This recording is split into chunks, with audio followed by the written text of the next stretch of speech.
Elizabeth's mom, right? Mm-hmm. Did any of the counselors come up and talk to you about your daughter? Administrators? The administrator, the day that I had her evaluated at mental health because she had acted out in class, and so they said they were worried or whatever that maybe I should have her evaluated, and I did. But other than that, no, I never heard from them. So here's her upper first molar on the left side.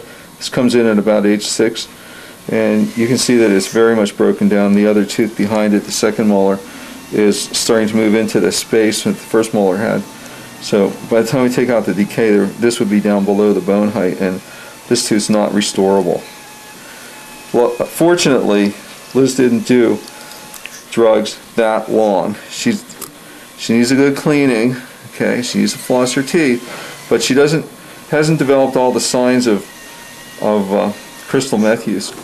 So just like we predicted, the tooth broke while we were taking it out. Don't do crystal meth. It's on every street in every neighborhood. You know, there's no exceptions to the meth epidemic. I look back now and see that it did cause a lot of damage then that will continue to affect me forever. And just show me some of the things that have happened. Did you mostly smoke it? Yeah.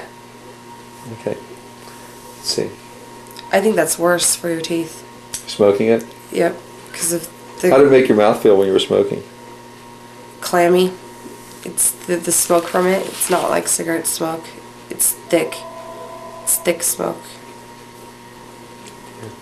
When you were smoking it and you were describing that your mouth would get really dry and have a metallic taste in it, what would you do for that? Coke and a smile. So you can see that these teeth have experienced the ravages of crystal meth, and front tooth is broken off. That's tooth number 9. Big cavities, and here's some classic signs of crystal meth use. You can see cervical decay around the teeth, and once it gets into a little weak point, these teeth just sort of melt away. And open up real big, and we're going to look back. Lift your head way back, and what you can see is there's a lot of teeth missing back there. Can you open up real big for me? There you go. And let me just get my mirror, and we'll look in there and see what this looks like. And when we look in here, what we're going to see is a lot of root tips here where there used to be teeth. And once again, not a whole lot left of these teeth. Here's your upper first and second molar. And here's a bicuspid and another bicuspid. You can see there's not a lot left of them more than root tips. This is your upper right side. And over here is your canine, I believe. There are no molars here. It makes it very difficult to chew. Move down the bottom, and here's what's left of the lower 2 molars. And you can see there's an abscess on this one and on this one. And this tooth has a very large area of decay on it. In the front, we see a lot of bone loss around the bottom front teeth, and on the lower right side, you can see the first bicuspid is pretty much leveled off to the gum. The first molar is gone, and we do have a second molar back here that's sort of intact, and actually that might even be the third molar. Okay, I'm 42 years old. I graduated from South San Francisco High School in 1981. I used meth on and off from when I was about 19 to 20 years old. Okay, Mark, let's take a look at your teeth here now. Bite together for a second. And if you look very closely, what you can see here is basic lack of tooth structure on the facial surfaces of the teeth. We look down around the gum line on his canine. Down here, we can see that he has a large cavity here. He's got a cavity here. He's got a cavity here. And let's keep turning. And he's got a cavity here.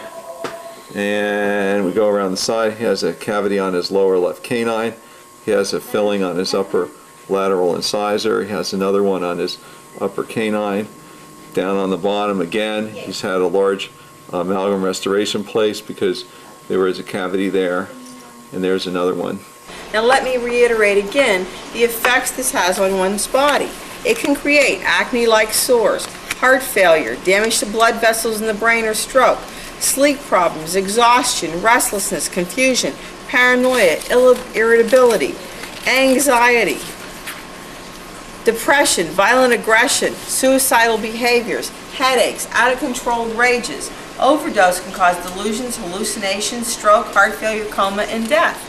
And yet, these students are going unidentified in our schools. They get passed from school to school to school and go deeper and deeper into failure. We need to do something to stop this epidemic now before it only grows in size and destroys more lives than it already has. I hope, if nothing else, the kids that are going to this school over here, kids that are going to Union Mine, Ponderosa, York Suburban High School, Rockwood High in Pennsylvania, any of the schools down in Virginia, West Virginia, I hope they all don't use drugs. Your opportunities in life are so vast, then drugs will steal that from you. If you had to say something, and you could say something to the teachers that had Calvin as a student. Quit acting like it's not your problem, because it is. They all turn their backs because, oh, they don't want to get involved and too much problems, and that's what people like that are in that situation, they need somebody to get involved. They need that foot up their butt, excuse me, but that's what they need. You have to think forward to the future. It's hard when you're in high school, but you start experimenting with things and you don't know if you're going to cause an addiction, and then, who knows, 10 years from now you could be beating your child and have them pulled into foster care. You don't want to have to take a pill to wake up in the morning. You don't want to have to go through a migraine headache. I can't even get out of bed when I have headaches. And I've got a daughter who's a year old that I can't even chase around on the floor when I have a migraine. Somebody else has to, and it sucks. They're still working on a lot of different medications for me. I've been through Eflexor, Ether. I've been through Paxil. I've been through a lot of stuff, and it's just a roller coaster ride to find the right one.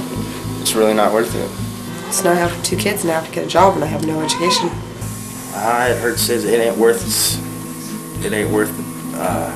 what the crank makes you feel like, that's for sure. People, not people, but kids out there, listen, don't do crystal. It may be cool or whatever everybody thinks or what everybody says, but it's not cool. If you want to be toothless and look like crap, it's not sexy. You're going to see people, you're going to think it's glamorous, you're going to think it's fun, and it might seem that way for a little while, but the end result, is never good. If you don't want your teeth jacked up, don't do drugs. Oh no, it's a worldwide problem. It's not just here in Placerville. It's bad here. Believe me, it's bad here, but it's a problem everywhere.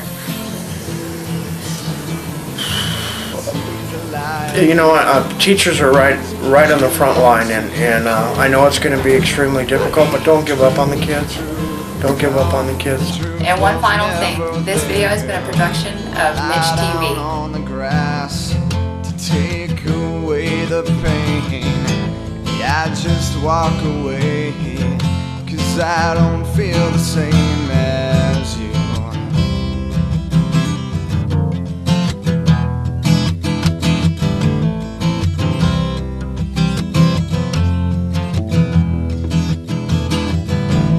Hollow eyes just seem to fade into the skies. Get down on your knees and pray for your life. You feel the steel against your hand. I say I wanna fly. Flashbacks run through your mind. You say you're scared to die. Scared to die for what? Scared to die for what's unknown. We win together, we fall together. And I've seen the light when the light has just reached